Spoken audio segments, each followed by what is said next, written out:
Kaixo, aste ekonomiaren ikasturte honen amaieran, zenbait ekonomia adierazleri jarriko diegu arreta.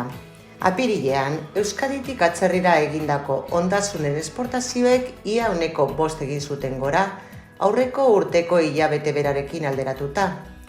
Eta hori, produktu energetikoi esker ez ezik, argi propioa izan duten produktu ez energetikoi esker ere gertatu da. Maiatzan, atzerritarren afiliazioa masimo historikora iritsi zen, 85.000-tik gora afiliazioekin.